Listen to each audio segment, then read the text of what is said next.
Lester and Miriam Jackson sit battered in a Dallas airport jail, wrists raw from handcuffs, their anniversary trip to London reduced to a nightmare.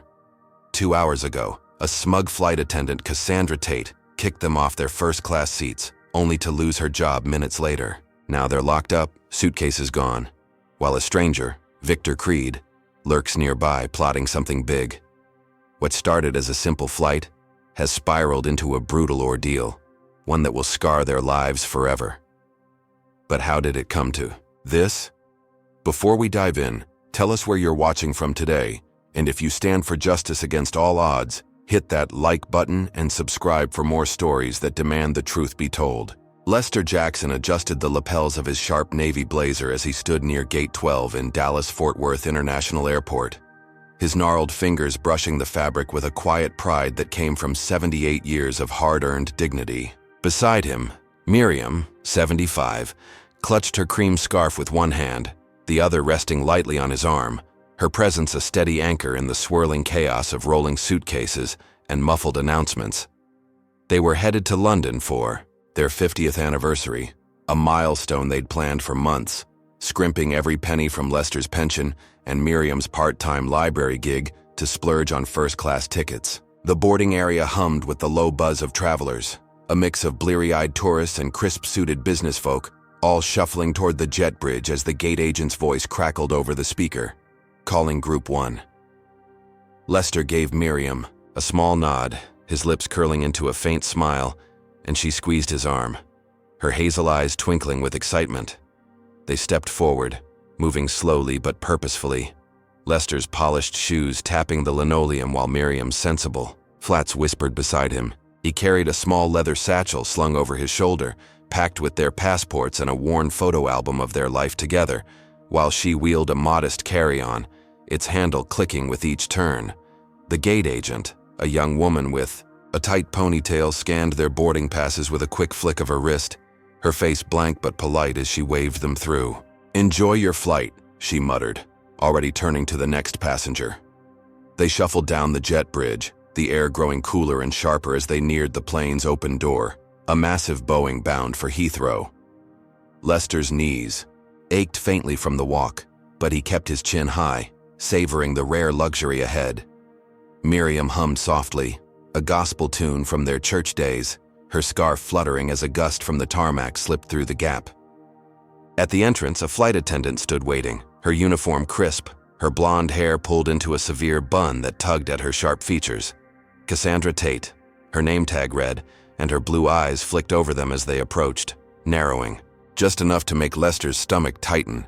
She was wiry, all angles and edges, with a pinched smile that didn't reach her gaze.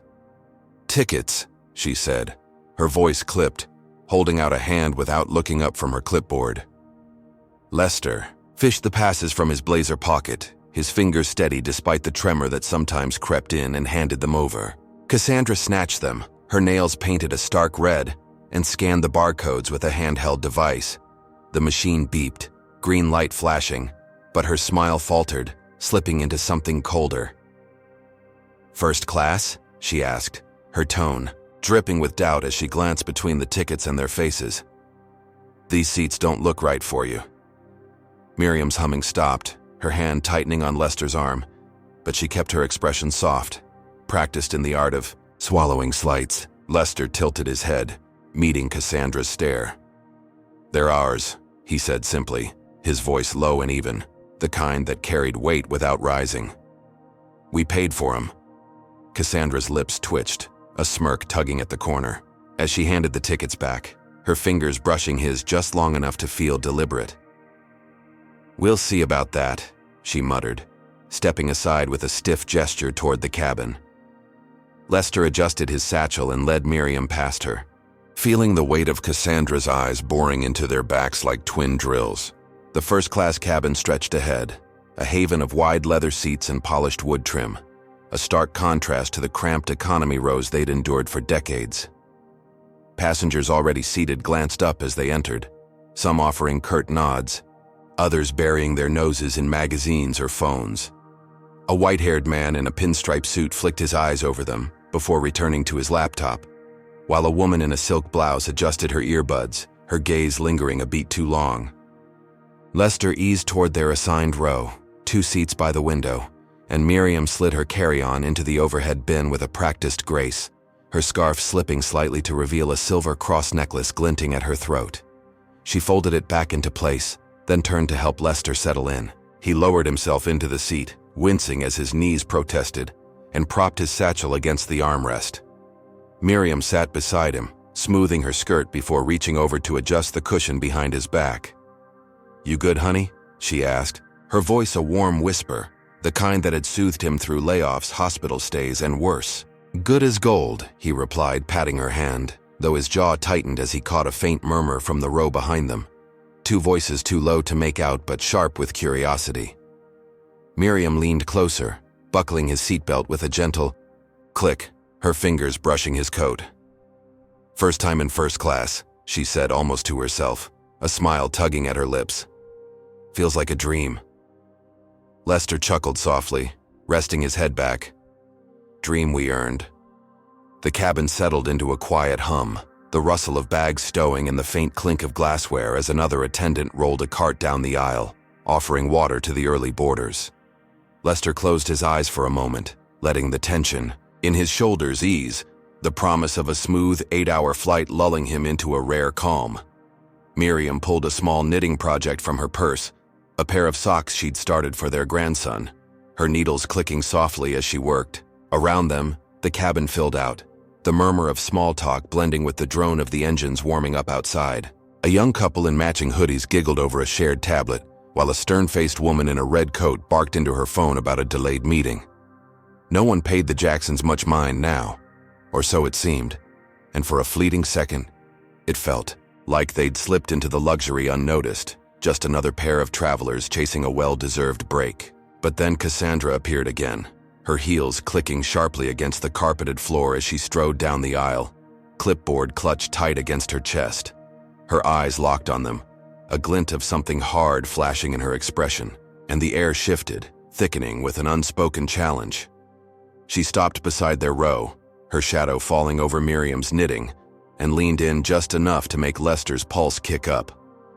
"I'm gonna need to double-check those tickets," she said, her voice syrupy with fake politeness loud enough to turn heads. The white-haired man glanced over his screen, the woman in silk pulled out an earbud, and the murmurs from behind sharpened into audible whispers. "Something wrong?" one voice asked, a guy in a baseball cap craning his neck. "Looks like a mix-up," another muttered, a woman with a designer purse clutching it tighter. Lester straightened, his calm fraying as he met Cassandra's gaze. "You checked them already," he said, firm but controlled. "They're fine." She tilted her head, her smirk widening. "Policy," she snapped, snapping her fingers for the tickets. Miriam set her knitting down, her hands trembling slightly, as she reached for her purse, but Lester stopped her with a gentle touch. "We're not moving," he said, his voice steel now.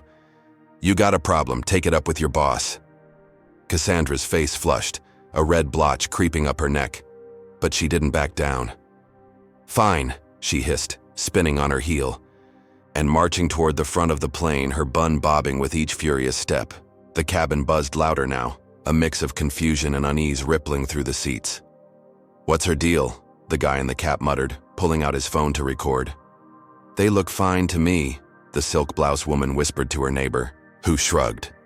Lester exhaled slowly, his fingers curling into fists on his lap, while Miriam picked up her knitting again, her needles moving faster, a shield against the growing storm.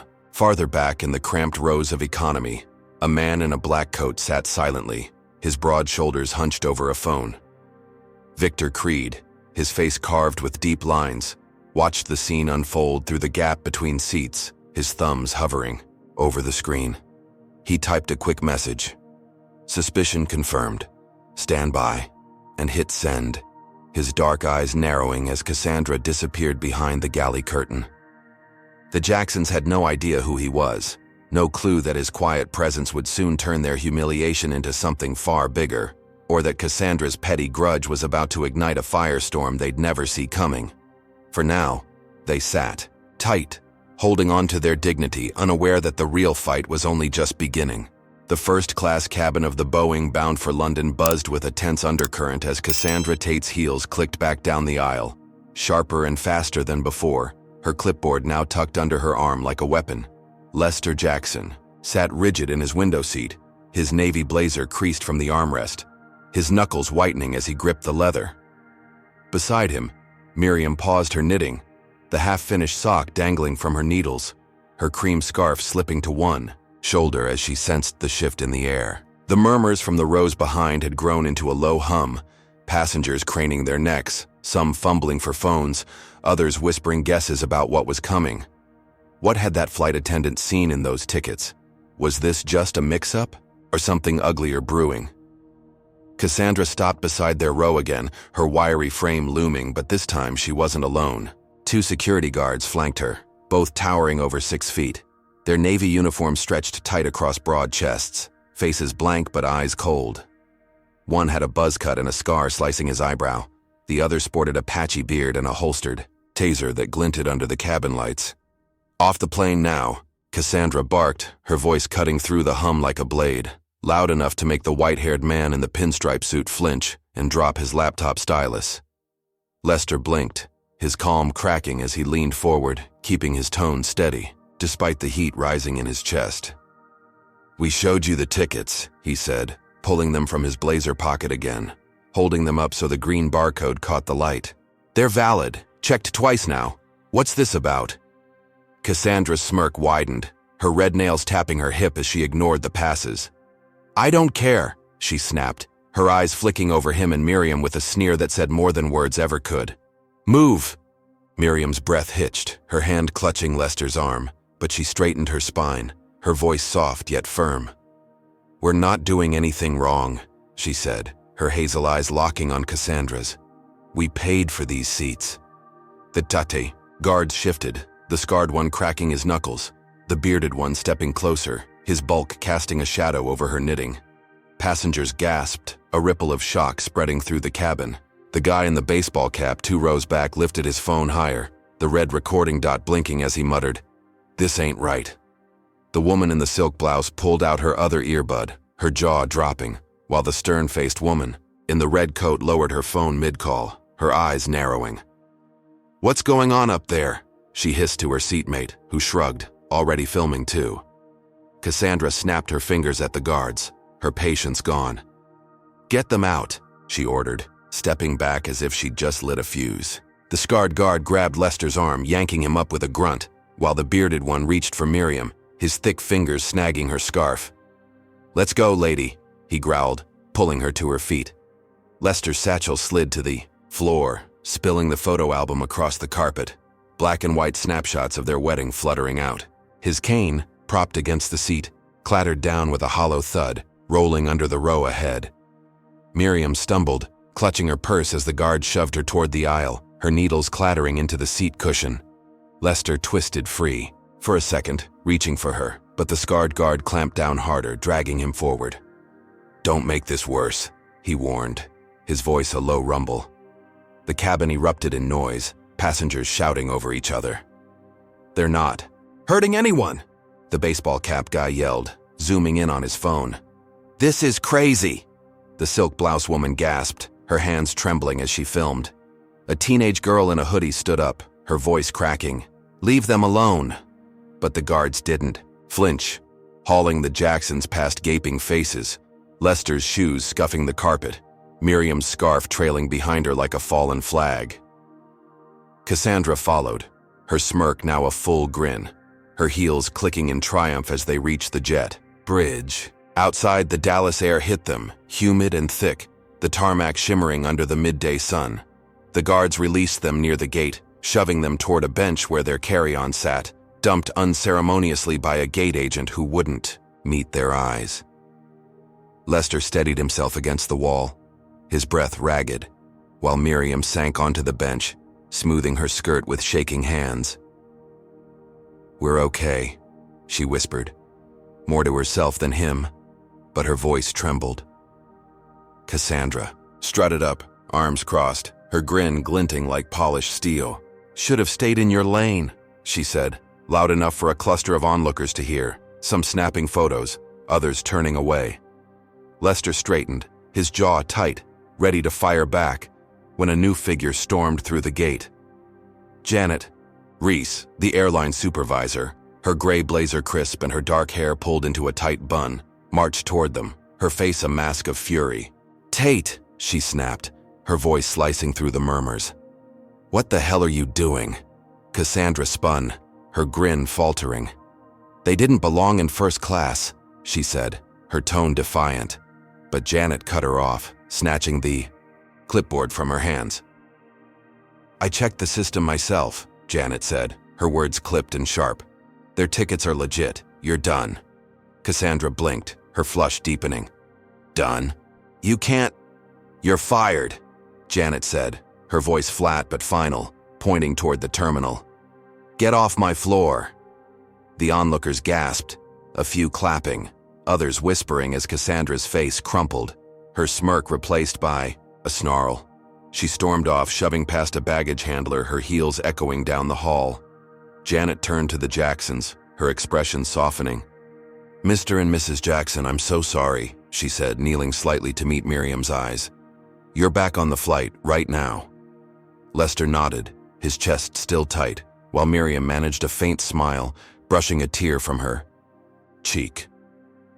The guard slunk away, avoiding Janet's glare, and she escorted the Jacksons back to the plane herself, their carry-on rolling behind her. The cabin hushed as they re-entered, passengers lowering their phones, some offering shy nods, others avoiding their gaze. The baseball cap guy gave a thumbs up, whispering, "Good for you," as Lester retrieved his cane from under the seat. Ahead, Miriam picked up her knitting, her needles bent but still usable, and settled beside him, buckling her seatbelt with a quiet resolve. Lester leaned back, exhaling long and slow, his hand finding hers. "Thought that was the end of it," he murmured, and she squeezed his fingers, her voice steady.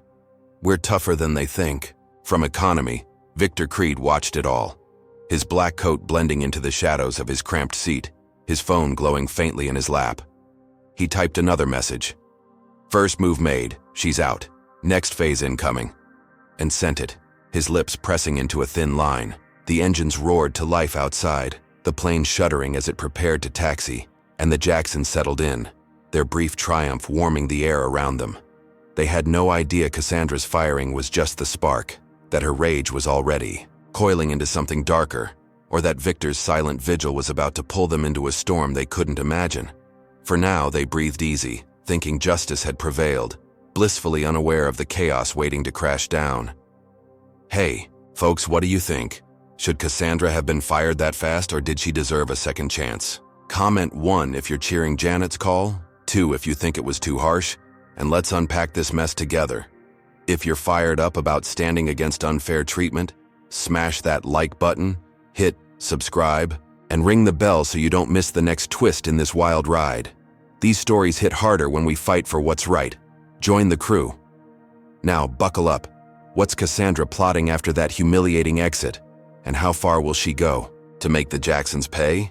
The Boeing's engines growled louder as it rolled onto the taxiway, the Dallas skyline blurring past the windows, a haze of heat and glass under the March sun. Inside the first-class cabin, Lester Jackson flexed his sore wrist, the red marks from the security guard's grip still stinging against his dark skin, while Miriam adjusted her cream scarf, tucking it back around her shoulders with a quiet dignity that masked the tremor in her fingers. The other passengers had settled into an uneasy calm, their phones now stowed, though a few still stole glances at the couple, their expressions a mix of sympathy and curiosity.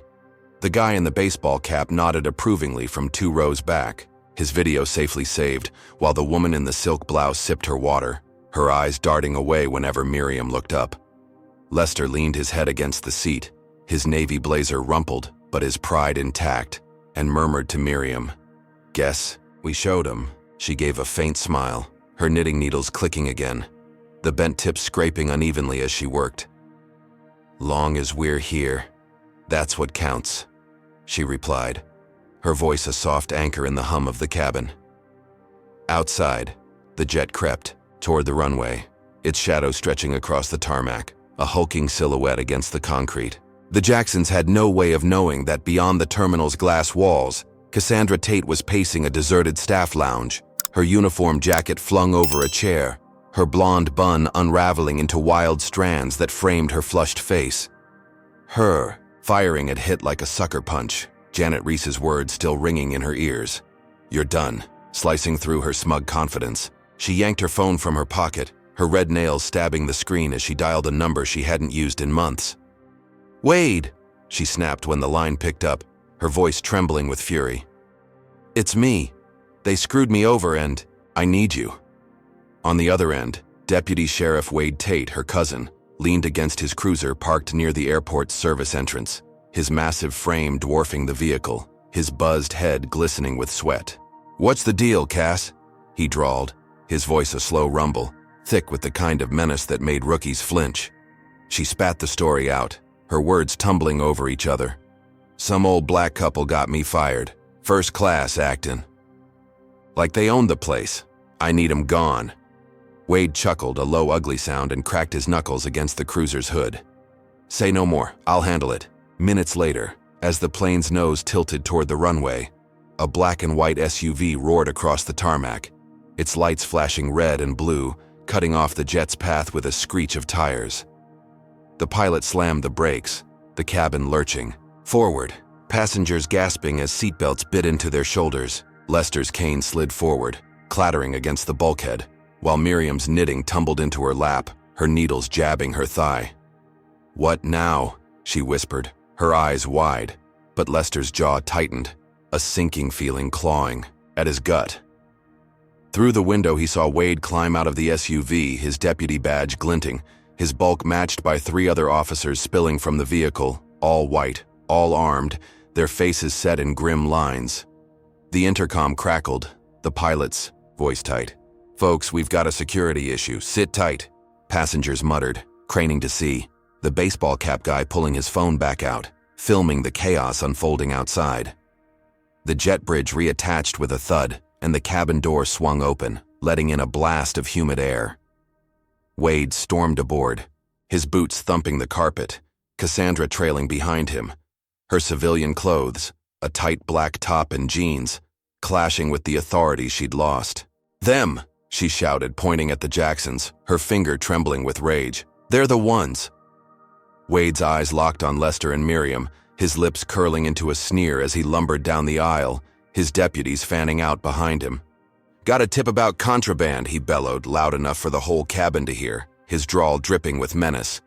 "Step off, both of you." Lester stood, slow and deliberate, his cane back in hand, its tip tapping the floor. "We ain't got nothing illegal," he said, his voice steady but edged with steel. "You checked our bags already." Wade's sneer widened, his hand resting on his holster. "Don't matter. Anonymous report says otherwise. Move." Miriam rose beside him, her scarf slipping again, her purse clutched tight against her chest.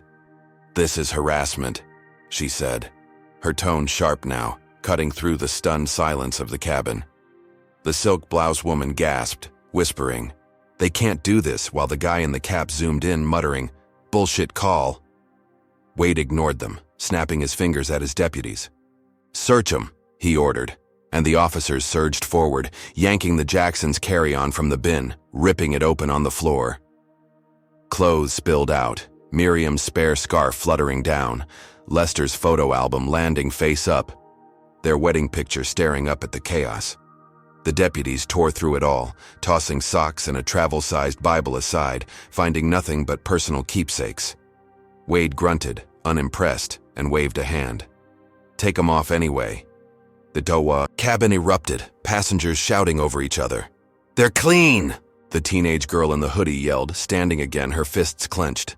"This is insane!" the redcoat woman snapped, her phone now recording too. The scarred guard from earlier reappeared, hesitating at the door, but Wade barked, "Help, or get out!" And he grabbed Lester's arm, dragging him toward the exit. The bearded guard seized Miriam, her purse slipping as he shoved her forward, her cross necklace snapping off and skittering under a seat. Lester stumbled, his cane wobbling, but he kept his footing, his eyes locked on Wade's. "You got no cause," he growled, and Wade laughed. A harsh bark. Causes what I say it is.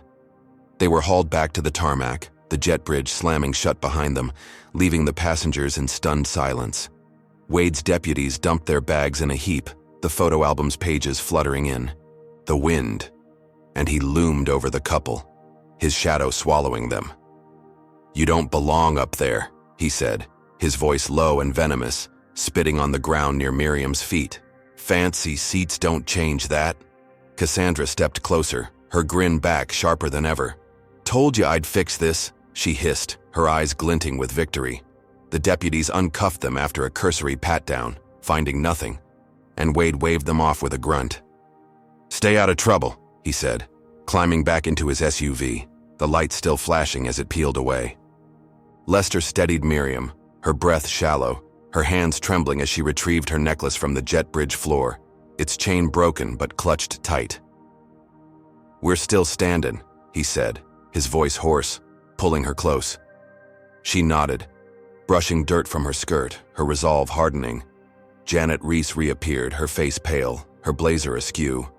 "I don't know how this happened," she stammered, guiding them to a bench near the gate. "We'll get you back on, I swear." The Jacksons sat, battered but unbroken, their bags a mess beside them, thinking the worst was over. Passengers peered from the plane's windows, some filming still, others shaking their heads, the outrage simmering but powerless against Wade's badge. In economy, Victor Creed tapped his phone again, his message short. "Police hit. Escalation confirmed. Moving up timeline." He leaned back, his black coat rustling, his jaw tight as he watched the SUV vanish into the airport sprawl. Cassandra's retaliation had turned a petty grudge into a public spectacle, and Wade's muscle had flexed the kind of power that bent rules and broke spirits. The Jacksons caught their breath, their brief triumph from Cassandra's firing now a distant memory, replaced by a raw, gnawing fear. They thought they'd dodged the bullet, that Janet's apology would hold, but the real nightmare was just revving up. Wade's sneer lingered in their minds, a promise of worse to come. And somewhere in the terminal, Cassandra was already plotting her next move, her rage a live wire sparking in the dark. For Lester and Miriam, the flight was still, grounded, and the fight was far from over. The Dallas-Fort Worth International Airport terminal buzzed with the usual chaos of travelers dragging suitcases and gate agents barking updates, but for Lester and Miriam Jackson, the noise faded into a dull roar as Janet Reese ushered them away from the gate, her gray blazer flapping with each hurried step. Lester's navy blazer hung loose on his frame now, sweat beading along his hairline from the tarmac ordeal, while Miriam clutched her broken necklace in one hand, her cream scarf stained with tarmac grit and draped unevenly over her shoulder. Janet's face was flushed, her tight bun fraying as she led them through a side door into a sleek private lounge, its walls lined with frosted glass and plush chairs arranged around a marble coffee table. "This is on us," she said, her voice clipped but earnest, gesturing to the space. "Take a moment here. We're sorting the flight." Lester sank into a chair, his cane propped against his knee, the ache in his joints flaring from the deputies. Rough handling. Miriam sat beside him, smoothing her skirt, her hazel eyes scanning the room, still sharp despite the exhaustion tugging at her frame. A lounge attendant, a young man with a buzzed head and a crisp vest, rolled in a cart bearing steaming coffee, pastries, and chilled water bottles, his smile tight but polite.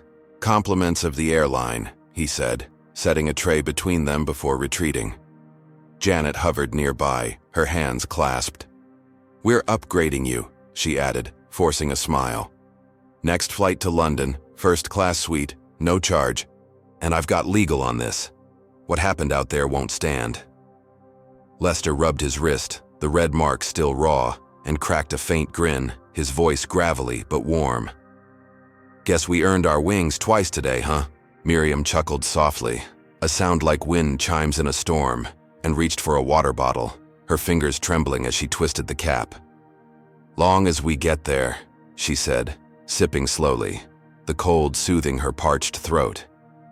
For a moment, the lounge felt like a sanctuary, the soft hum of a TV in the corner playing a muted news loop, the leather cushions cradling their battered bodies. The door swung open, and a new figure stepped in, his black coat brushing the floor, his broad shoulders filling the frame.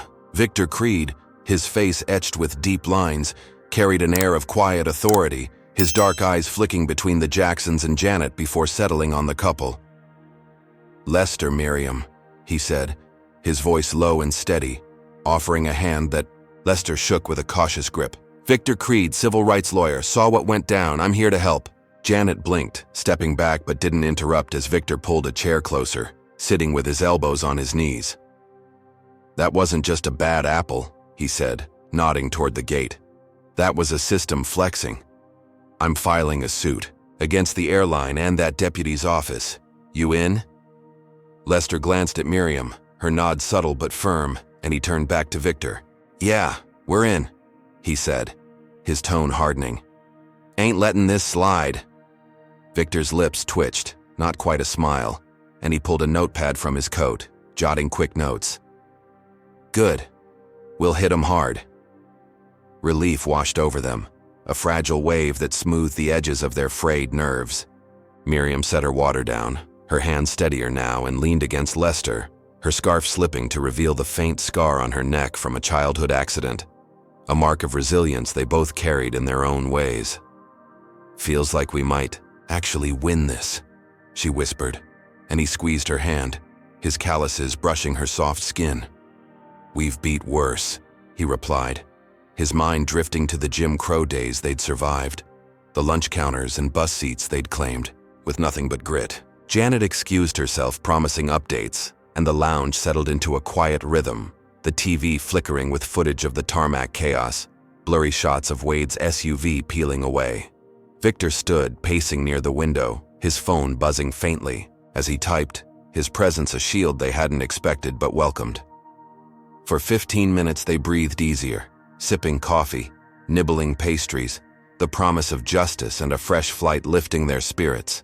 Then, the door slammed open, shattering the calm like glass under a hammer.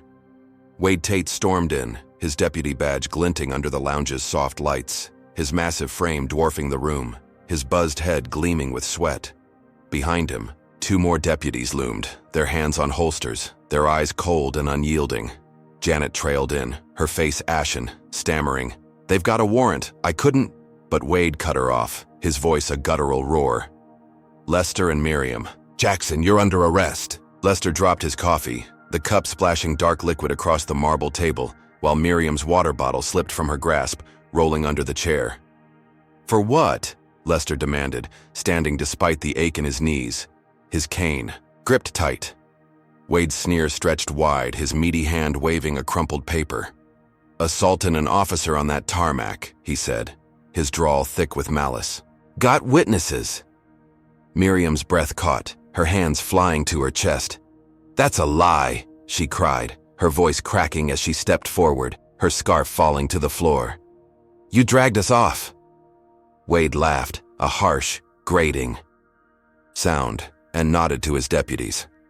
"Cuff 'em," he ordered, and the officers surged forward, one snapping metal bracelets around Lester's wrists, the other yanking Miriam's arms back, her purse tumbling open, spilling her knitting and broken necklace. Victor lunged, shoving between them, his coat flaring.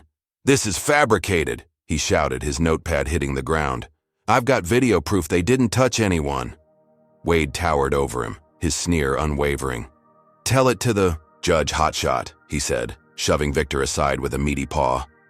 Janet wrung her hands, helpless, as the deputies hauled the Jacksons toward the door, Lester's cane dragging behind him, Miriam's shoes scuffing the polished floor.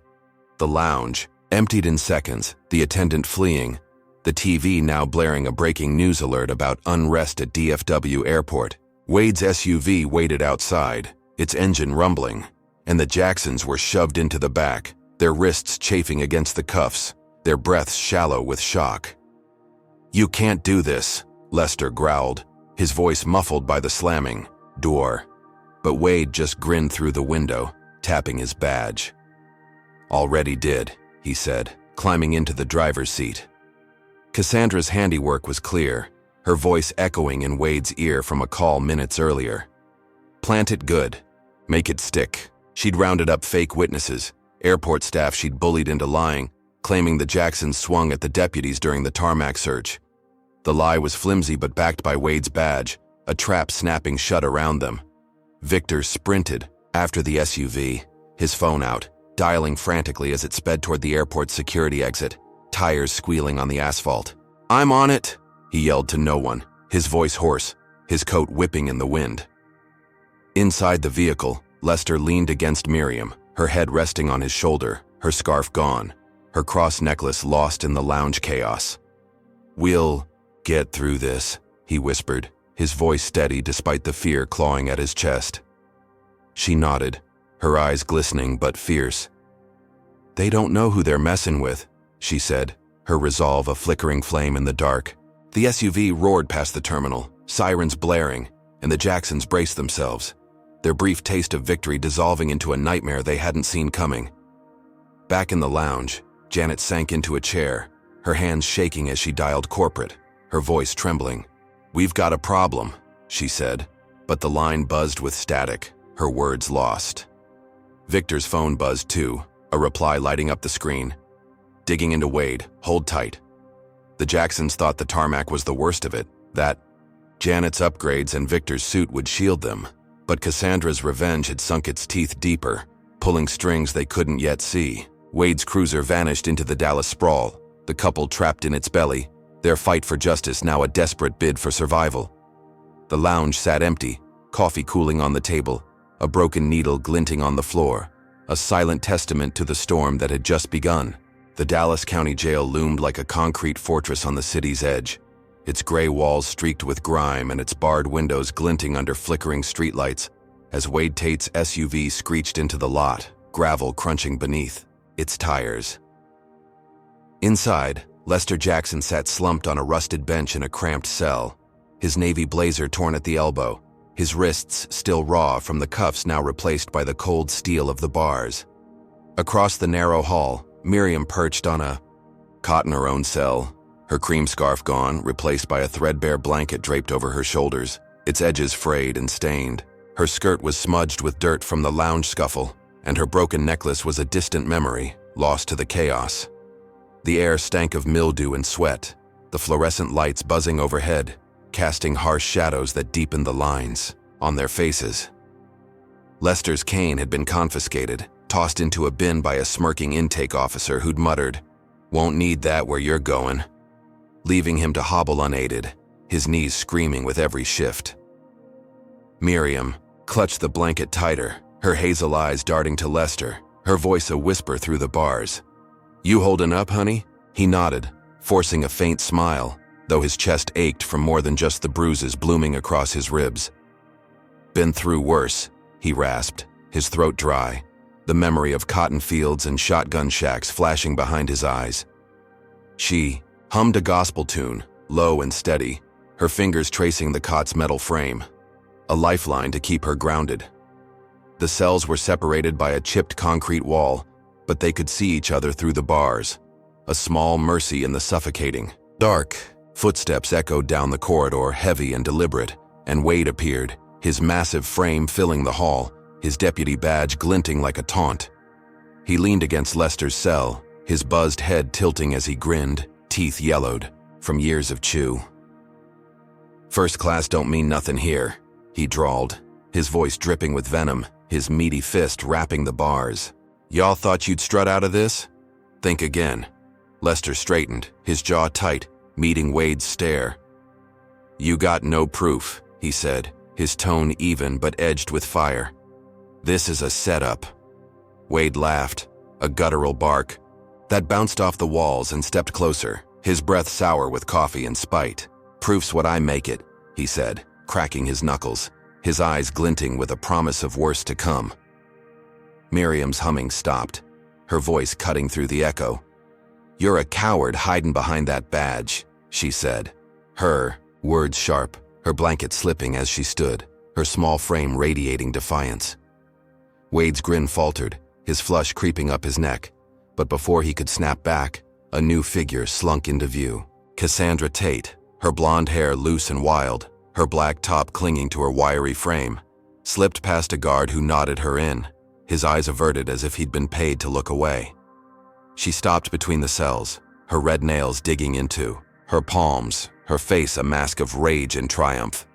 "You ruined me," she hissed, her voice trembling with a fury that made the air crackle, her eyes darting from Lester to Miriam. "Lost my job, my whole damn life, 'cause you couldn't stay. In your place. I'll bury you for this." Lester's fists clenched, his knuckles whitening against the bench.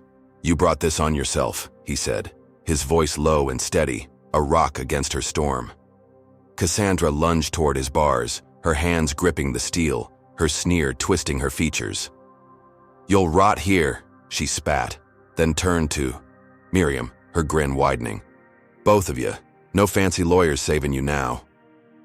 Miriam's gaze didn't waver, her hands folding calmly in her lap.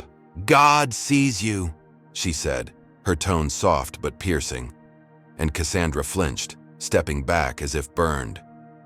Wade waved her off, chuckling as he lumbered toward the exit, his boots thudding. "Visiting hours are over," he said, slamming the corridor door behind them, the clang reverberating like a gunshot. The guard, a lanky man with a patchy beard, lingered, his keys jangling as he watched them go, then slipped away, leaving the Jacksons alone in the dim light. Silence settled, heavy and oppressive, broken only by the drip of a leaky pipe somewhere down the hall. Lester rubbed his face, his calluses scraping his skin, while Miriam sank back onto the cot, pulling the blanket around her again, her breath shallow but steady. "She's scared," Miriam whispered, her eyes glinting with a flicker of hope. "Scared folks lash out hardest." Lester nodded, his mind racing, searching for a way out, but the bars held firm, their cold steel a wall between them and freedom. Hours crawled by, the night deepening outside, sirens wailing faintly through the thick walls. Then the door creaked open again and Victor Creed strode in, his black coat dusty from the road, his face carved with urgency. "Found you," he said, his voice a lifeline as he stopped before Lester's cell, his hands gripping a stack of papers. "Bail's set. I've got the cash." Relief surged through Lester, his shoulders sagging, while Miriam stood, her blanket falling to the cot. "Thank you," she breathed, her voice trembling with gratitude. Victor signaled the guard, who shuffled over, his beard twitching as he unlocked Lester's cell first, then Miriam's, his movement slow and reluctant. "Judge'll see you soon," he muttered, stepping back as the couple reunited, Lester pulling Miriam close, her warmth a balm against the jail's chill. But the guard's radio crackled, a voice cutting through. "Hold 'em. Order from Judge Hargrove." Victor's eyes narrowed, his papers crumpling in his fist as he spun on the guard. "What's this?" he demanded, but the man shrugged, his smirk faint but unmistakable. "Flight risk," he said, relocking the cells with a clang, the keys vanishing into his pocket. "Hargrove's call. No bail tonight." Lester's hope shattered, his caneless leg buckling as he sank back onto the bench, while Miriam's hands flew to her mouth, stifling a gasp. Victor slammed his fist against the bars, his voice rising. "Hargrove's Wade's poker buddy. This is rigged." The guard walked off, whistling, leaving them trapped once more, the corridor's shadows swallowing Victor's shouts. Outside, social media erupted. Justice for Jackson's trending as clips from the tarmac and lounge hit millions of views. Outraged tweets flooding the airline's mentions. But inside the jail, the noise couldn't reach them. Lester stared at the floor, his blazer sagging, while Miriam sat rigid, her blanket clutched tight, her gospel tune gone silent. "They're closing every door," he murmured, his voice hollow, the weight of decades of battles pressing down. She reached through the bars, her fingers brushing his, her touch a fragile thread. "We've got each other," she said, her resolve flickering but unbroken. Victor paced, his phone buzzing with updates he couldn't act on. His message to his team Stark, "Judge compromised, need leverage fast." The night stretched on, sirens screaming beyond the walls, and the Jacksons clung to their fading hope. Cassandra's venom and Wade's power tightening the noose. They'd survived the tarmac, thought Victor's bail would free them, but now, the cell was their world, and the fight had only grown darker, more desperate, with no end in sight. "Hey y'all, can you believe this judge pulled that stunt? Comment 1 if you think Hargrove's in Wade's pocket. 2 If you're still holding out hope for a fair shot, and let's dig into this injustice together. If this kind of raw fight against corruption gets your blood pumping, smash that like button, hit subscribe, and join the crew for more stories that peel back the system's ugly layers. We're in this with the Jacksons. Don't miss a second. Now picture this.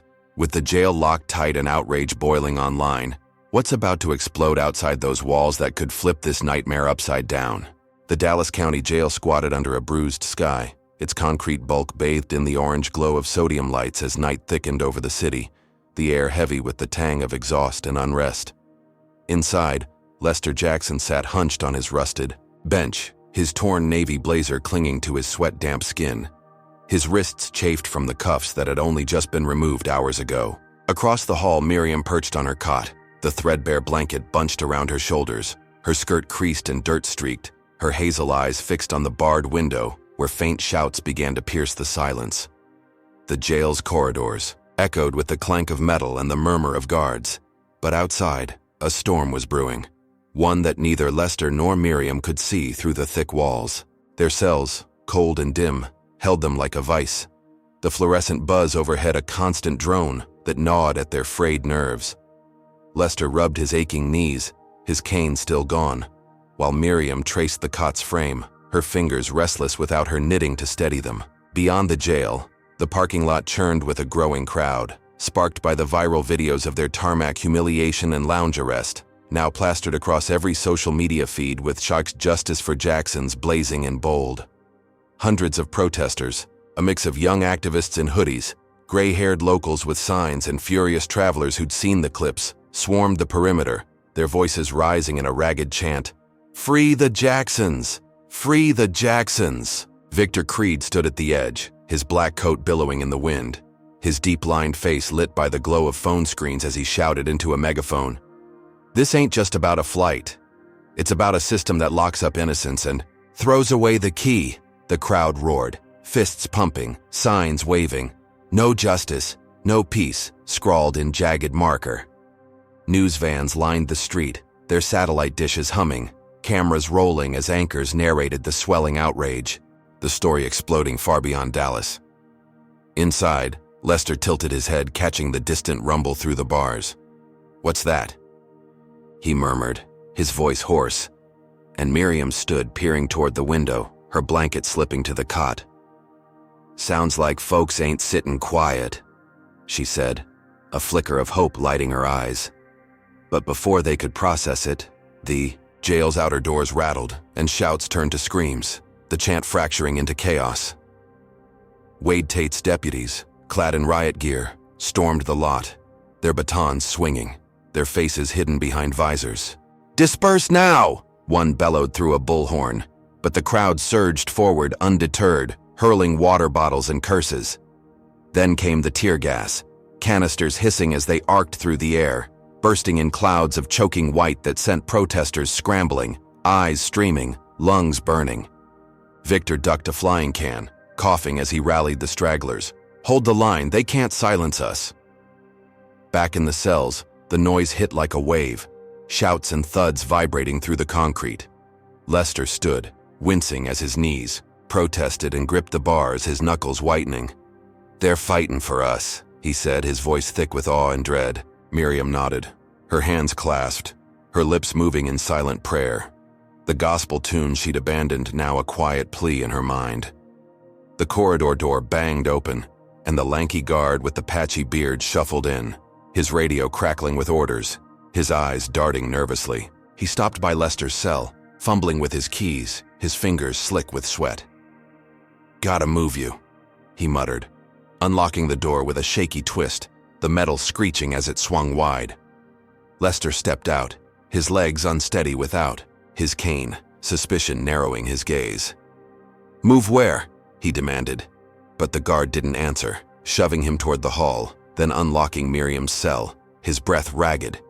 "Just go," he snapped, waving her out, his voice trembling with something like fear. Lester steadied Miriam as she joined him, her blanket left behind, her small frame trembling but her chin high.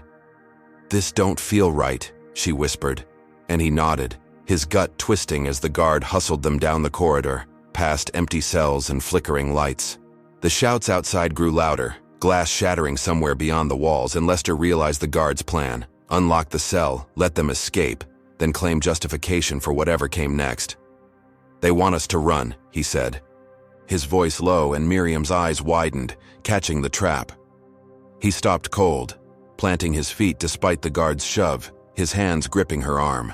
"We ain't going," he declared, his tone steel, and turned back toward the cells, hobbling with her in tow. The guard froze, his keys clattering to the floor, his smirk gone. "You're crazy," he sputtered. But Lester kept moving, guiding Miriam back to her cot where she sat, her prayer resuming aloud now. "Lord, guide us through this fire." Outside, the riot spiraled, the tear gas thickening as protesters regrouped, their fury boiling over. Victor dodged a baton swing, his coat tearing at the sleeve, his phone buzzing with updates he couldn't check. Then a new figure emerged from the shadows. Cassandra Tate, her wild blonde hair whipping in the wind, her black top smudged with soot as she slipped through the chaos, a Molotov cocktail clutched in her hand. She met Wade near the jail's entrance, his riot gear gleaming, his grin savage as he handed her a lighter. "Frame 'em good," he growled, and she nodded, her eyes glinting with manic glee.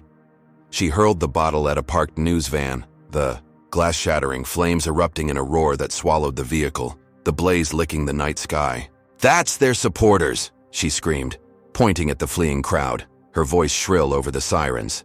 Wade barked into his radio. "Riots on the Jacksons, people. Lethal force authorized."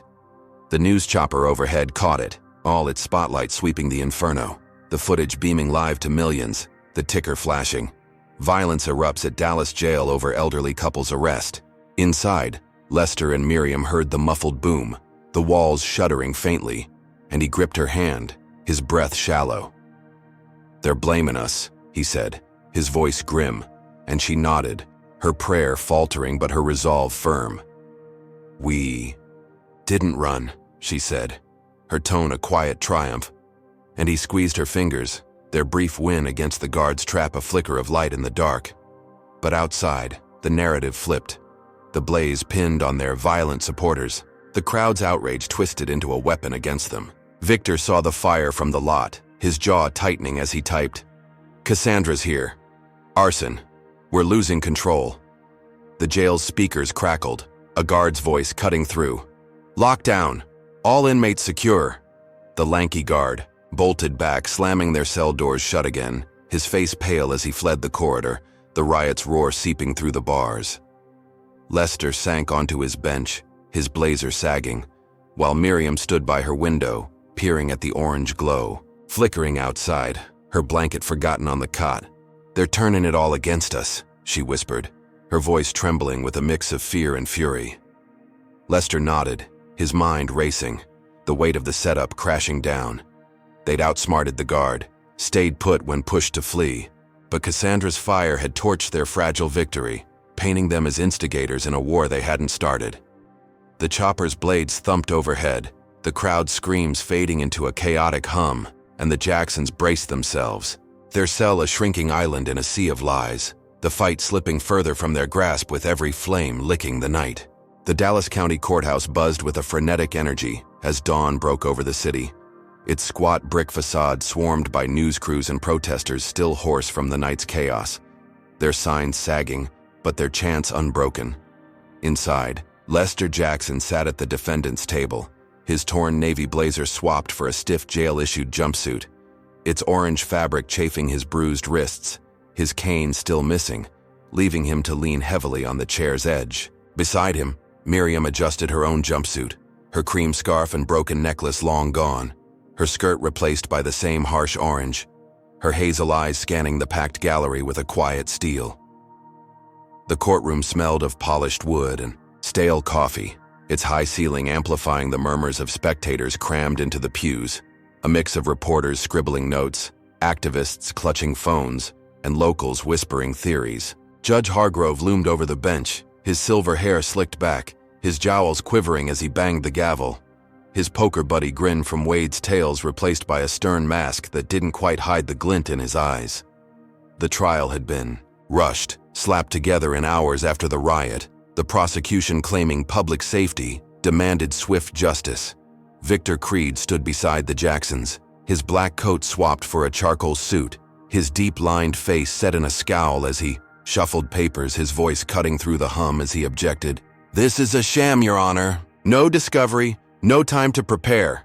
Hargrove waved him off, his gavel thumping again. "Overruled. We're proceeding," he barked, his tone clipped, his gaze flicking to the prosecutor, a wiry man named Ellis with a buzz cut and a smirk that mirrored Wade's. Ellis strode forward, his suit crisp, his hands waving a stack of affidavits. "Lester and Miriam Jackson incited a riot outside the jail," he declared, his voice booming for the cameras in the back. "Their supporters torched a news van, endangered lives, all because these two refused to follow lawful orders." Lester's fists clenched under the table, his knuckles whitening while Miriam's breath hitched, her hands folding in her lap, her resolve a thin thread against the lie. The gallery erupted, gasps and shouts rippling through, a woman in a green scarf yelling, "That's not true," before a bailiff hushed her. Victor shot up, his chair scraping the floor. "Objection. No evidence ties them to the violence," he snapped. But Hargrove's gavel silenced him, the judge's smirk twitching. "You'll get your turn, counsel," he said, nodding to Ellis.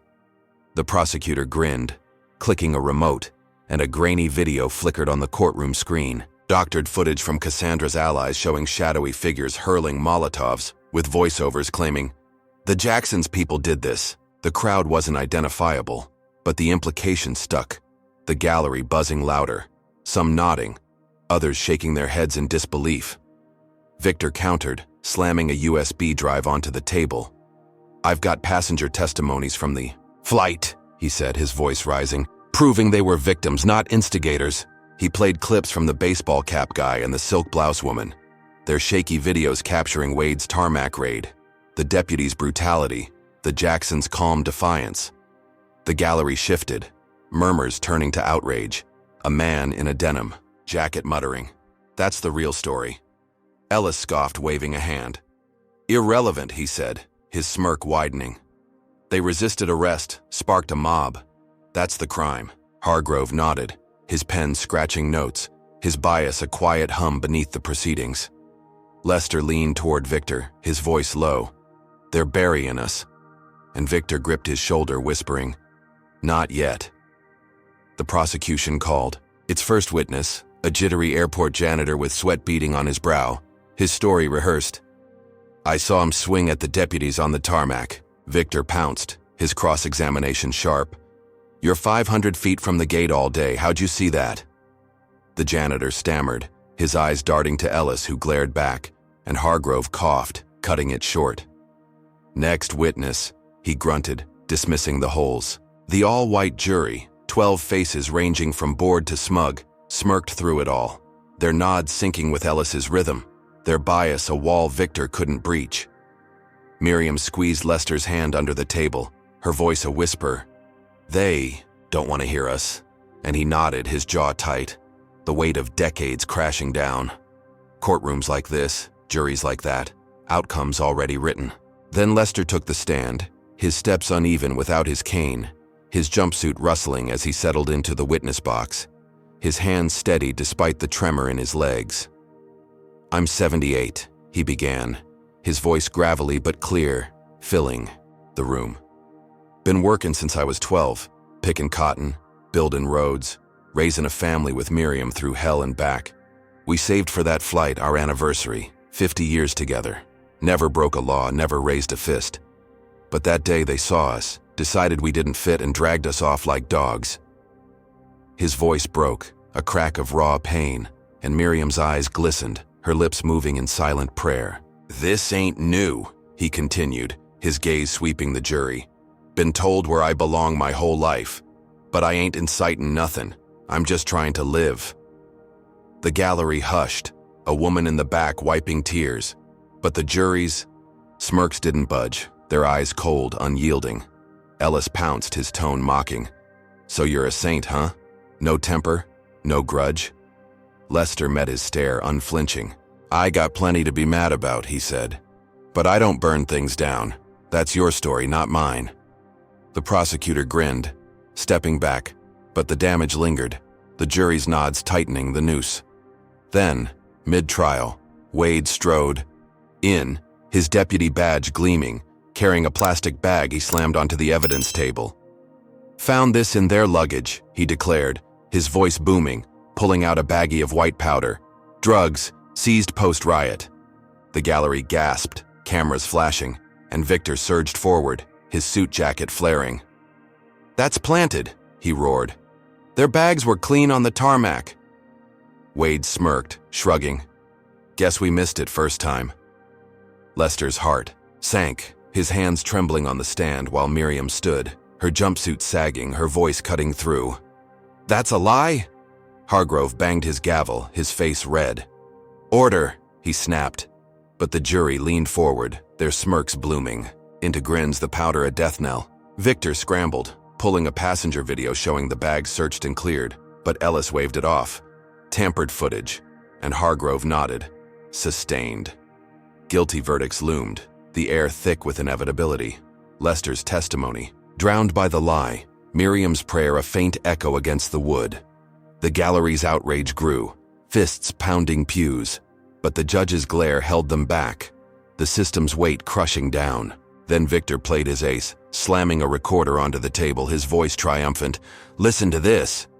He hit play, and Wade's voice crackled out, bragging to a deputy post-riot. "Planted that shit easy. They're done." The gallery exploded, shouts drowning the gavel, a man in a beanie yelling, "That's proof." Ellis paled, stammering, "That's inadmissible." But Victor pressed, "Authenticated by 3 witnesses." Hargrove's jowls quivered, his eyes darting to Wade, who flushed red, his smirk gone. "Recess," the judge barked, slamming the gavel, his chair scraping as he fled to chambers, the courtroom buzzing with chaos. Lester sank back beside Miriam, her hand finding his, their breath shallow but hopeful. "We got him," she whispered, and he nodded, his voice a rasp. "Maybe." Victor gathered his papers, his suit rumpled, his eyes glinting with a flicker of triumph. But the jury's cold stares lingered, Hargrove's bias a shadow over the recess.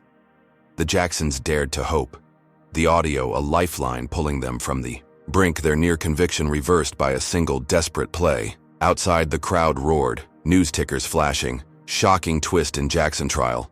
But inside, the air hung heavy, the planted drugs and doctored lies still a noose half-tied. They'd dodged the guillotine for now, but the fight teetered. On a knife's edge, Cassandra's handiwork and Wade's power still clawing at their heels. The recess a fleeting breath before the storm roared back. The Dallas County Courthouse steps swarmed with a sea of bodies as the recess ended, the late morning sun glinting off camera lenses and protest signs still waving from the night's riot, the air thick with sweat and the faint sting of lingering tear gas. Lester Jackson stepped out, his orange jumpsuit swapped back for his torn navy blazer, the fabric hanging loose on his battered frame, his knees wobbling without his cane as he gripped Miriam's arm for balance. She emerged beside him, her own jumpsuit replaced by a wrinkled blouse and skirt from their confiscated bags, her cream scarf a memory, her hazel eyes squinting against the light, fierce with a fragile hope. Victor Creed flanked them, his charcoal suit rumpled, his deep-lined face set in quiet triumph as he waved off reporters shouting, "Mr. Creed, what's next?" The judge's reluctant ruling had freed them on technicalities, Wade's recorded confession too damning to ignore, and the crowd erupted, a roar of cheers and clapping hands washing over them, a woman in a red cap screaming, "You did it!" while a man with a megaphone chanted, "Justice for the Jacksons." Lester managed a faint smile, his voice hoarse as he murmured to Miriam, "Feels like we're climbing out of hell." She squeezed his hand, her fingers trembling but warm, her breath shaky with relief. "We're still standing," she said, her tone a mix of exhaustion and pride, her gaze sweeping the crowd, soaking in the support they'd never expected. Victor ushered them toward a black sedan parked curbside, its engine humming, his coat flapping as he opened the back door. "Let's get you safe," he said, his voice low but firm, his eyes scanning the chaos for threats. The Jacksons slid in, Lester wincing as he settled onto the leather seat, Miriam tucking her skirt beneath her, their battered carry-on stowed in the trunk by a courthouse aide who nodded respectfully. Victor climbed into the driver's seat, his hand steady on the wheel, and pulled away, the sedan weaving through the throng, horns honking in salute as they cleared the courthouse sprawl. The city blurred past, glass towers and billboards fading into quieter streets. The sedans hum a soothing balm after the jail's clanging bars. Lester leaned his head back, his blazer sagging, while Miriam rested against him, her hand tracing his wrist where the cuffs had bitten. "Where are we going?" she asked, her voice soft, and Victor glanced in the rear view, his lips twitching. "Safe spot outside town," he said. "Somewhere they can't touch you." Relief settled in, a fragile thread weaving through there. Exhaustion, the trial's near disaster, a shadow they thought they'd outrun. But Cassandra Tate watched from a distance, perched in a diner across from the courthouse, her wild blonde hair tucked under a baseball cap, her black top swapped for a gray hoodie, her red nails tapping a coffee mug as she glared through the window. Her firing, her humiliation, the jail's failure, all fuel for a rage that burned hotter than the riot's flames. She dialed a number, her voice a hiss. "They're out. Do it now." 10 miles from the courthouse, the sedan cruised over, a rusted bridge spanning the Trinity River, its waters churning brown beneath a graying sky, the road flanked by scrubby trees and cracked asphalt. Lester cracked a window, the breeze cool against his sweat-damp brow, and Miriam hummed faintly, a gospel tune resurfacing from the jail's dark hours. Then a roar shattered the calm, 3 motorcycles bursting from a side road, their engines snarling, their riders clad in black leather and skull helmets, chains glinting at their waists. Victor's eyes narrowed, his foot slamming the gas, but the lead biker, a wiry man with a scar slashing his cheek, swerved in front, a crowbar swinging from his hand. "Hold on!" Victor shouted, the sedan lurching as he jerked the wheel. But the crowbar smashed the windshield, glass exploding inward, shards slicing Lester's cheek, Miriam's arm, her scream piercing the air. The sedan fishtailed, tires screeching, and a second biker rammed the side, metal crunching as the car spun toward the bridge's edge. Lester threw himself over Miriam, his blazer flapping, his body a shield as the third biker slammed a chain into the rear window, the glass shattering in a spray of glittering fragments. Victor fought the wheel, his knuckles white, but the lead biker swung again, the crowbar catching the hood, and the sedan veered hard, crashing through the rusted railing with a sickening groan. Time slowed, the world tilting as the car plunged off the bridge, flipping once, twice before slamming into the river below, water exploding around it in a muddy roar, the current swallowing the wreckage in seconds. Inside, Lester's head cracked against the roof, blood trickling down his temple while Miriam's legs twisted under the seat, her blouse soaking as water poured in, cold and relentless. Victor kicked his door, his suit drenched, his voice raw. "Get out!" He shoved Lester's side open, the river rushing in, and hauled him free, Miriam clinging to Lester's arm as they surfaced, gasping, coughing, the sedan sinking fast behind them. The bikers circled above, engines growling, one hurling a chain that splashed harmlessly into the water, their laughter echoing as they revved away, tires spitting gravel. Victor dragged the Jacksons to the muddy bank, their breaths ragged, their clothes plastered with silt, Lester's blazer half torn, Miriam's skirt ripped at the hem. Blood streaked Lester's face, a gash above his eye pulsing, while Miriam shivered, her arm slashed, her strength waning but her grip on him fierce. They collapsed on the shore, reeds jabbing their backs, the river lapping at their feet, and Victor scanned the bridge, his phone lost to the wreck, his jaw tight. "Cassandra," he growled, his voice a blade, and Lester nodded, coughing up water, his voice a rasp. "She don't quit." Then a rumble cut through the silence, a battered pickup truck rattling down the road, its driver, a grizzled trucker in a flannel shirt, slamming the brakes as he spotted them. He leapt out, his boots pounding the dirt, and charged the bridge, waving a tire iron at the bikers still circling. "Get out of here," he bellowed, his voice a shotgun blast, and the gang scattered, engines fading into the distance, their ambush thwarted by a stranger's fury. The trucker sprinted back, kneeling beside them, his weathered face creased with worry. "Y'all okay?" he asked, helping Lester sit up, Miriam clutching her arm, blood seeping through her fingers. "Alive," Lester grunted, his vision blurring, and the trucker nodded, hauling them to his cab, its interior smelling of oil and tobacco, the seats worn but dry. Victor climbed in last, his suit dripping, his eyes burning with a new resolve. "We thought we'd won," Miriam whispered, her voice trembling as the truck roared to life, the trucker gunning it toward town. Lester wiped blood from his brow, his hand shaking. "Ain't over yet." But the news hit the radio, crackling. Through static, Jacksons flee custody after trial, now fugitives. The smear campaign already spinning, Cassandra's voice a ghost behind the words, her bikers a shadow of her wrath.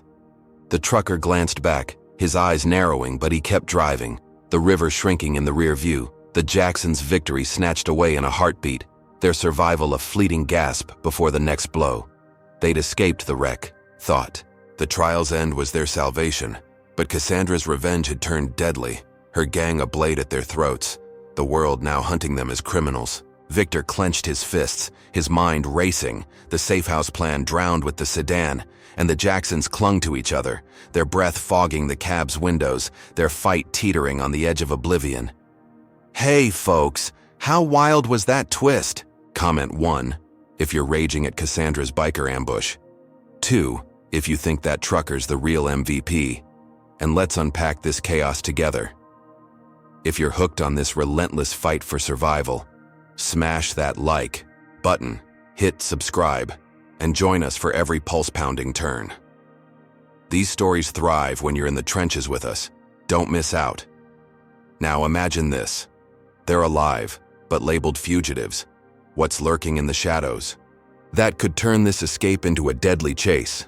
The trucker's battered pickup rattled along a back road 20 miles outside Dallas, its engine coughing as dusk settled over the scrubby Texas plains, the sky bruising purple above gnarled mesquite trees and cracked earth.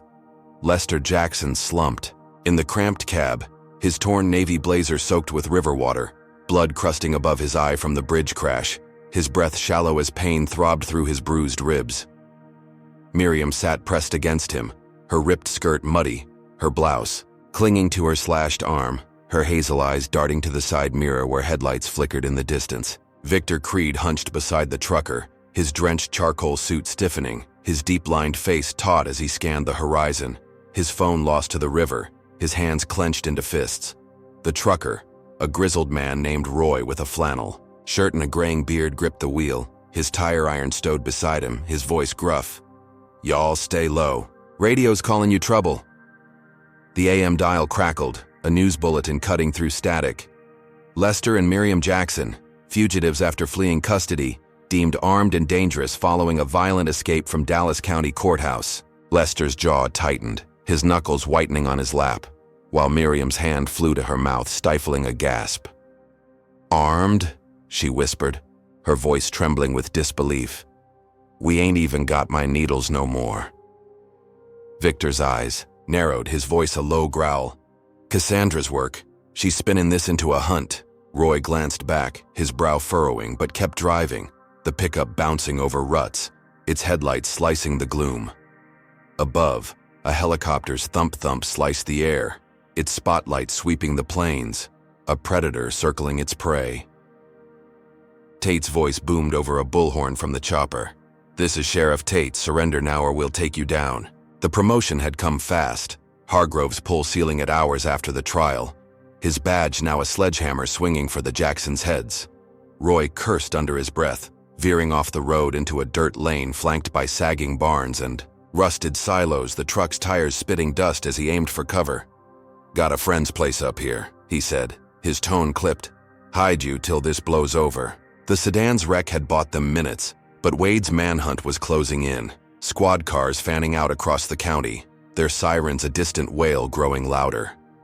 Lester shifted, wincing as his ribs protested, and murmured to Miriam, "We're sittin' ducks." She nodded, her hand brushing his, her resolve flickering but firm. "We've run before," she said, her mind flashing to nights dodging dogs in Alabama fields decades ago. "Just gotta keep moving." Victor scanned the rear view, spotting the chopper's beam slicing closer, and muttered, "Need a plan." They're too fast. The truck jolted to a stop beside a weathered barn, its red paint peeling, its doors creaking in the wind, hay bales stacked haphazardly inside. Roy leapt out, waving them in. "Hurry!" Lester stumbled from the cab, his legs buckling without. His cane, Miriam steadying him as they shuffled through the dirt, her arm throbbing but her grip fierce. Victor followed, his suit dripping muddy water, his eyes darting to the sky where the chopper banked, its light grazing the tree line. Inside, the barn smelled of straw and damp wood, shadows pooling in the corners, a rusted tractor looming like a silent sentinel. Roy dragged a tarp over a pile of hay, carving a hollow. "Get in there," he said, his voice urgent, and the Jacksons crawled beneath, straw jabbing their cuts, their breaths shallow as he piled more over them. Miriam's blouse snagging, Lester's blazer catching on a nail. Victor ducked beside them, his bulk cramped, his whisper sharp. "Stay quiet." Roy stepped back, wiping his hands just as the chopper's beam flooded the barn, its roar deafening, Wade's bullhorn blaring. "We know you're here! Come out or we burn it down!" Squad cars screeched up, deputies spilling out, their flashlights slicing the dark, boots pounding the dirt. Roy raised his hands, stepping into the open, his voice steady. "Ain't nobody but me," a deputy with a buzz cut sneered, shoving him against the barn wall. "Where are the fugitives, old man?" Roy shrugged, his tire iron hidden under the tarp. "Just tending my land."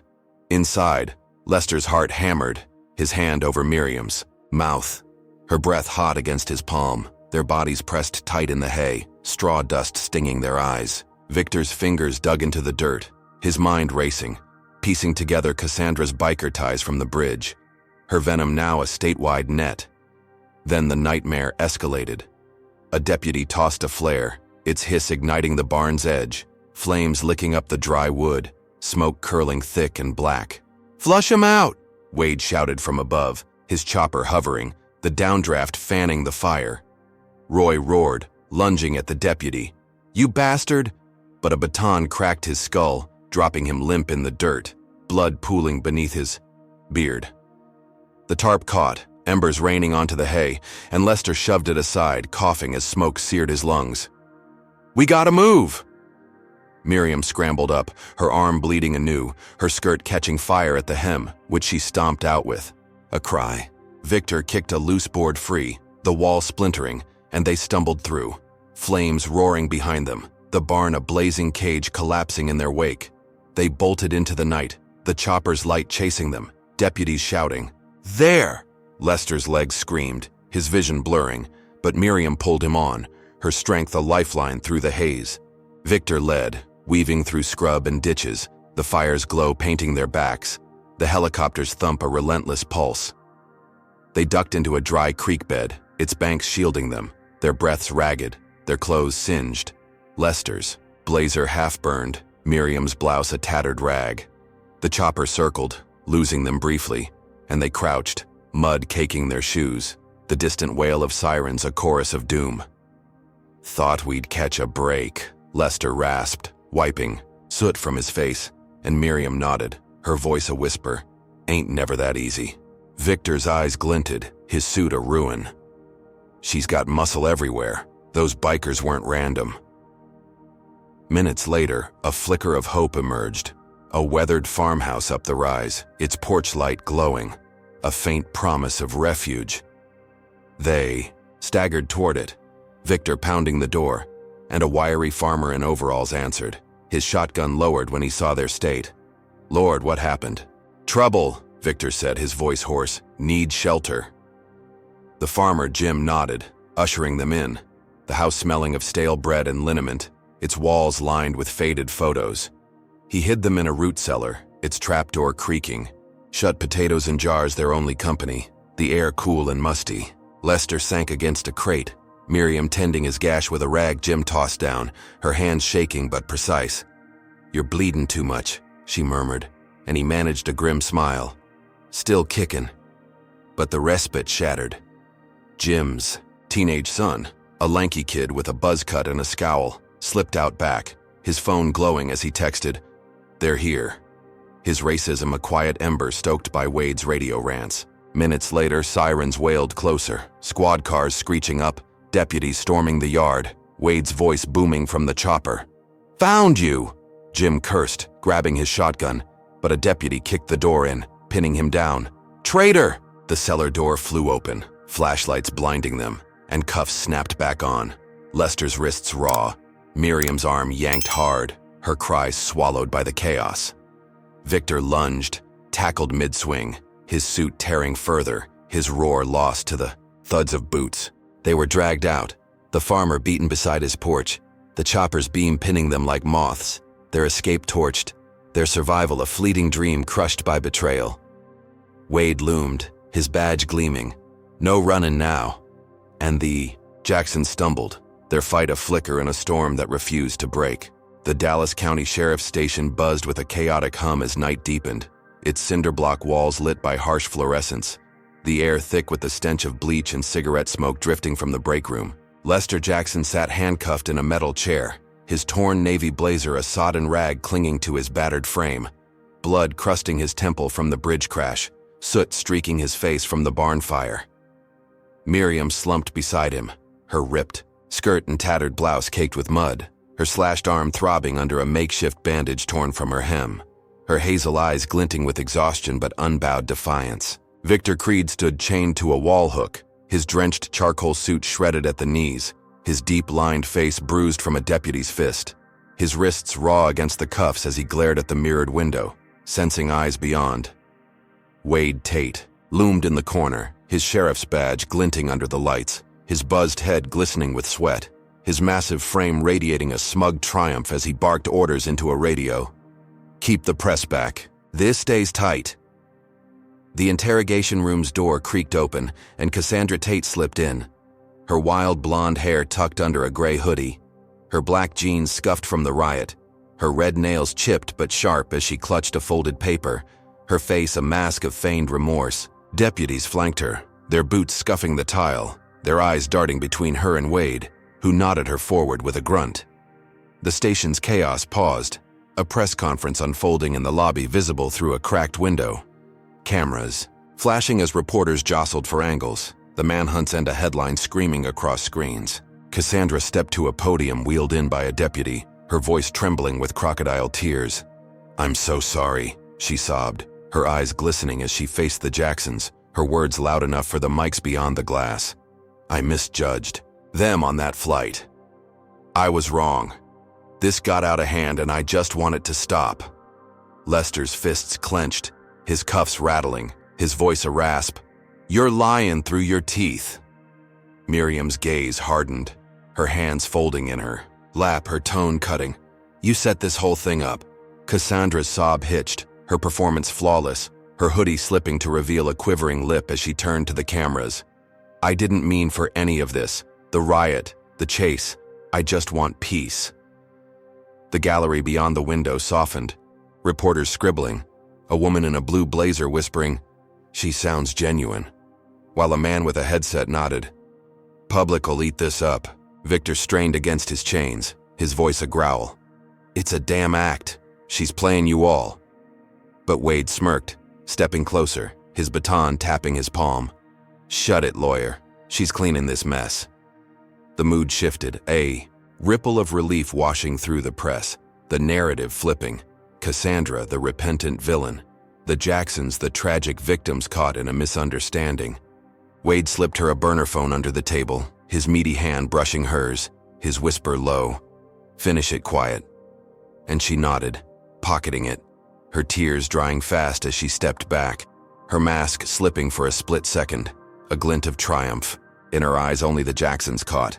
Victor saw it too, his mind racing, and he lunged forward, his chains clanking. "She's setting something up." A deputy shoved him back, his head cracking against the wall, blood trickling down his brow, but he kept shouting, "Check that phone!" Wade laughed, a harsh bark. "Paranoid, huh?" and waved the deputies out, leaving the room tense, the Yakwa press conference winding down, Cassandra's confession a balm on the public's outrage. Then the tide turned. Victor's team, a scrappy pair of investigators who'd tailed the manhunt, had tapped the burner's signal, their van parked blocks away, earpieces crackling as they intercepted her call to a gruff voice. "Move 'em. Tonight, no witnesses." Victor's eyes lit up, his voice hoarse as he shouted to a passing guard, "Get me a line out." The guard hesitated, but Victor's glare and the chaos outside pushed him to comply, tossing a radio through the bars. Victor snatched it, barking coordinates to his team. "Broadcast it live. Now!" Seconds later, a pirate signal hijacked. The news feeds, Cassandra's voice hissing through every TV in the lobby. "Disappear 'em in transit. Make it look clean," followed by Wade's grunt, "Got it." The press erupted, cameras swinging, reporters shouting, "She's lying!" as the crowd outside roared, fists pounding the station's doors. "Let 'em go!" Wade's face drained, his badge dulling under the lights, while Cassandra froze, her hoodie slipping, her sob morphing into a snarl as she spun toward the Jacksons. "You ruin everything." Lester met her stare, his voice steady despite the pain. "Truth's a hard pill, ain't it?" Miriam stood, her cuffs clinking, her tone sharp. "You can't hide no more." The station shook, protesters surging against the barricades, their chants a thunder that rattled the windows, the live feed looping her damning words. Justice for Jackson's spiking anew. The governor's office, swamped by calls, intervened, a fax spitting from the station's machine. "Release the Jacksons, effective immediately," signed with a shaky scrawl.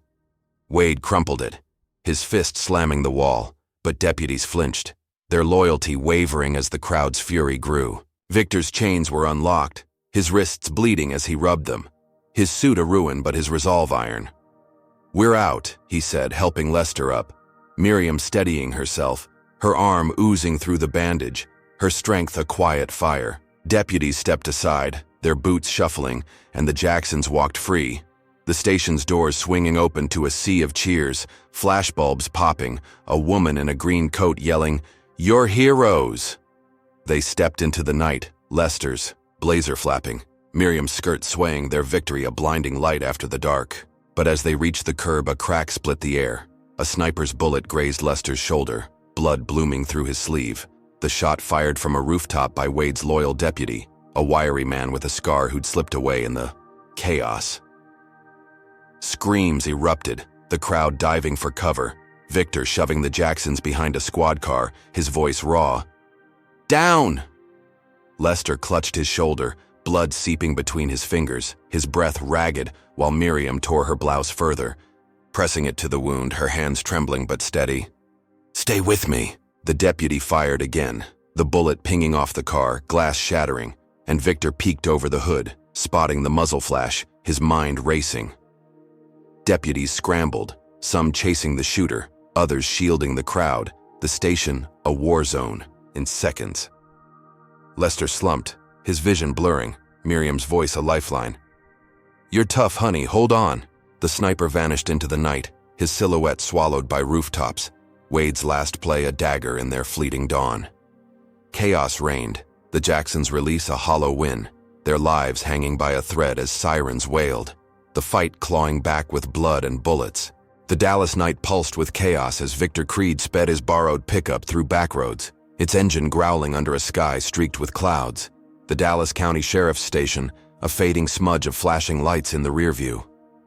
Lester, Jackson slumped in the back, his torn navy blazer soaked with blood from the sniper's graze, the wound a jagged tear across his shoulder, his breath shallow but stubborn as he gripped the seat. Miriam sat beside him, her ripped skirt and tattered blouse smeared with mud and his blood, her slashed arm throbbing under its makeshift bandage, her hazel eyes fierce as she pressed a rag torn from her hem against his injury, her voice a steady murmur. "You're still here, honey. Keep fightin'." Victor's hands tightened on the wheel, his shredded charcoal suit stiff with dirt and sweat, his bruised face set in a grim line, his mind racing to a safe house 30 miles out, a farmer's shed he'd scouted days ago, a last bastion against the storm. The sniper's shot had shattered their release, and Wade's reach still clawed at them, relentless and ravenous. The pickup jolted over a dirt track, gravel spitting beneath its tires, the shed emerging from the dark, a squat wooden box flanked by cornfields, its tin roof glinting faintly under a sliver of moon. Victor killed the engine, leaping out to haul the warp door open, its hinges squealing, the air inside thick with dust and the tang of old gasoline. "In here," he barked, helping Lester stumble from the cab. Miriam steadying him, her arms screaming but her grip iron as they shuffled into the gloom.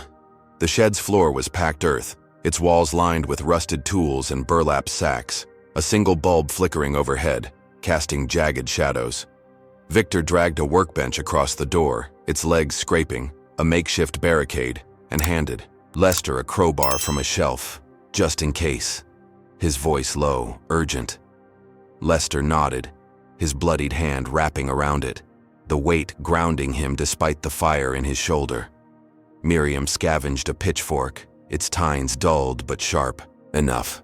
Her stance a quiet defiance honed by decades of survival. They barely settled when headlights slashed the night, squad cars roaring up the track, their sirens silent but their engines a predatory snarl. Wade Tate had tracked them, a hacked signal from Victor's lost phone pinging their path. His promotion, a license to hunt unchecked.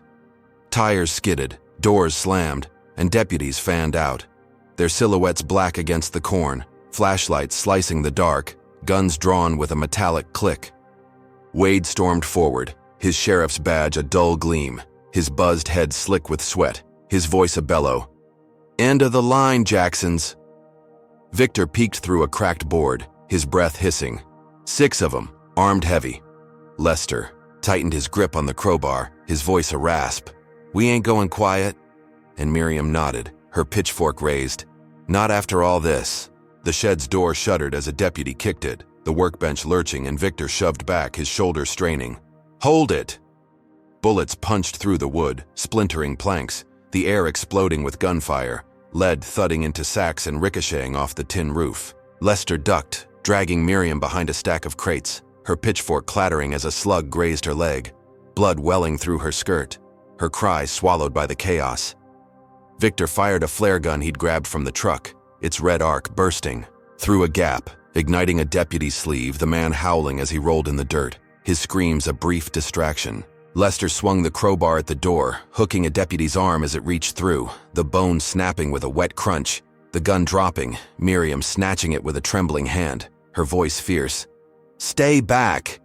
She rigged a trap, wedging, the pitchfork under a fallen plank, its tines angled to catch the next intruder, her ingenuity a spark in the dark. A deputy lunged through, his boot snagging the trap, and the tines speared his calf, blood spraying as he collapsed, shrieking, his flashlight skittering across the floor. Victor grabbed it, blinding another who stormed in, then tackled him, fists pounding flesh, the deputy's nose crumpling under the blows. Lester staggered up, his shoulders screaming, and barricaded the door again, shoving a rusted barrel against it, its clang echoing as bullets peppered the walls, the shed a fortress under siege. Miriam fired the stolen gun, her aim wild but enough to force a deputy back, the shot booming in the cramped space, her ears ringing but her resolve unbroken. Wade roared outside, "Burn it!" And a Molotov sailed through a shattered window, glass shattering, flames erupting across the floor, licking the crates, smoke choking the air. Victor stomped it out, his shoes smoldering, while Lester swung, the crowbar at the window smashing it wider, sucking out the smoke, his breath ragged. "We're boxed." Miriam coughed, her leg bleeding, but she reloaded the gun, her hand steady. "Not yet." Then a new sound cut through. FBI sirens, wailing closer, their lights flashing red and blue, agents spilling from black SUVs, vests gleaming, guns trained on Wade's crew. Victor's mid-battle call on the trucker's CB had reached them, his exposé of Wade's corruption, tapped calls, biker ties, sniper orders, finally landing. "Federal jurisdiction now," an agent shouted, megaphone blaring. "Drop your weapons!" Wade's deputies froze, guns clattering, their loyalty crumbling as cuffs snapped on. But Wade bolted, his bulk crashing through the corn, his badge glinting one last time. Cassandra emerged from the shadows, her gray hoodie torn, her blonde hair wild, her eyes manic as she sprinted toward the shed, a switchblade flashing in her hand, her scream a banshee wail. "You're mine!" She lunged at Miriam, the blade, slashing air, but Lester threw himself between them, the steel slicing his chest, blood blooming as he fell, his crowbar clattering, his body a shield. Miriam fired, the bullet grazing Cassandra's arm, her shriek piercing as she dropped the knife, clutching the wound, her rage a dying ember. Victor tackled her, pinning her to the dirt, her kicks futile as agents swarmed, cuffing her wrists, her snarls fading into sobs. I had to. The shed fell silent, smoke curling from the embers, the FBI securing the scene, deputies hauled away, Wade vanishing into the night, a ghost they'd hunt later. Lester lay crumpled, blood pooling beneath him, his breath a wet gurgle. Miriam, dropping the gun to cradle him, her hands slick with red, her voice breaking. Stay with me, please. Victor knelt, ripping his sleeve to press the wound, his voice raw. Medics now! Agents radioed, choppers thudding closer, their blades a lifeline cutting the dark. Cassandra glared from the ground, her arm bleeding, her vendetta shattered, while Wade's empire crumbled, his corruption a noose tightening from afar. The Jacksons' fight peaked, their brilliance in the shed a final stand, but Lester's sacrifice teetered on the edge. The shed a blood-soaked battlefield, their victory a whisper as paramedics raced against the fading pulse. The Texas night hung heavy with the tang of smoke and blood as paramedics swarmed the bullet-riddled shed, their boots pounding the packed earth, their shouts cutting through the wail of FBI sirens still echoing from the cornfields. Lester Jackson lay sprawled on a stretcher, his torn navy blazer a blood-soaked ruin, the switchblade's gash across his chest oozing red, his breath a faint wheeze as an oxygen mask pressed against his ashen face. Miriam knelt beside him, her ripped skirt and tattered blouse caked with mud and his blood, her slashed arm trembling as she clutched his hand, her hazel eyes wide with terror, her voice a broken sob. Don't you leave me, Lester. Not now. Victor Creed stood over them, his shredded charcoal suit stiff with dirt, his bruised face etched with fury and fear, his hands slick with Lester's blood as he barked at the medics. Move faster! The stretcher jolted toward an ambulance, parked on the dirt track, its red lights flashing, its rear doors gaping like a hungry maw. Inside, the paramedics worked frantically, their gloved hands ripping open Lester's blazer, a defibrillator humming as they pressed paddles to his chest, his body jerking with each shock, the monitor flatlining with a piercing beep. Miriam wailed, her hands clawing the stretcher's edge, her bandage unraveling, blood seeping anew. No! No! No! A medic with a buzz cut pushed her back, his voice sharp. Ma'am, let us work! Victor hovered near the door, his fists clenched, his breath fogging in the cool air, his mind racing. Wade's escape, Cassandra's arrest, the FBI's sweep, all meaningless if Lester slipped away. The medic shouted, Clear! And the paddles jolted again, the beep unrelenting, a cruel flatline that drowned Miriam's cries. Time of death 22:47, the medic muttered, pulling the mask off, his shoulders sagging as he stepped back, the ambulance a tomb swallowing their hope. Miriam collapsed against the stretcher, her sobs racking her small frame, her hands gripping Lester's still fingers, his blood staining her palms. 50 years, and this is how it ends? Victor turned away, his eyes glistening, his voice a rasp. I swore I'd get you through. The medics lifted the stretcher out, rolling it to a coroner's van pulling up beside, its black hull a silent specter under the moon. FBI agents milled nearby, their vests glinting, radios crackling with updates. Wade still at large, Cassandra in cuffs downtown. But the shed's aftermath was a hollow victory, the Jacksons' fight ending in a stretcher's cold embrace. News choppers buzzed overhead, their spotlight sweeping the scene, the story breaking live. Elderly couple's champion dies in standoff. Ticker tapes mourning a martyr lost to a racist vendetta's final blow. Protests erupted nationwide within hours, streets flooding with marchers, signs blazing Lester lives on. Cities from Houston to Harlem roaring with outrage, the Jacksons' tale a spark igniting a movement. Miriam vanished into the chaos, whisked away by Victor to a hospital under guard, her arm stitched, her spirit shattered, her voice a whisper to reporters. He was my everything.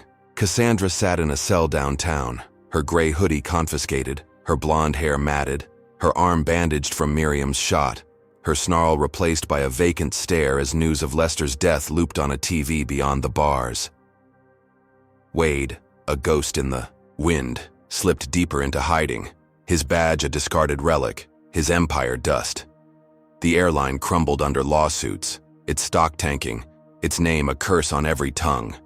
While the sheriff's office faced federal probes, Hargrove's gavel silenced by disgrace. But in a secret wing of a rural hospital 50 miles from Dallas, a monitor beeped softly, its green line spiking with a steady pulse, a hidden truth unfolding in the shadows.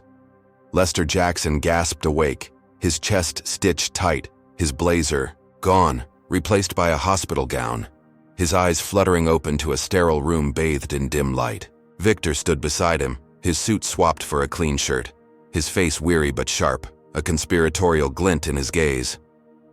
"You're alive," he said, his voice low, "and we're keeping it that way." Miriam slipped in, her arm in a sling, her skirt replaced by scrubs, tears streaking her face as she rushed to him, her hands trembling. "You crazy fool, you scared me dead." Lester coughed, his voice a rasp. "Had to, baby. Only way to win." The flatline had been a ruse, a plan hatched in the ambulance's frantic seconds. Victor's whispered order to a trusted medic, "Fake it, get us out." A gambit to vanish from Wade's radar, to let the world mourn while they struck back. Lester's wounds were grave but not fatal, the knife missing his heart by inches, the medic staging the collapse with a silenced monitor.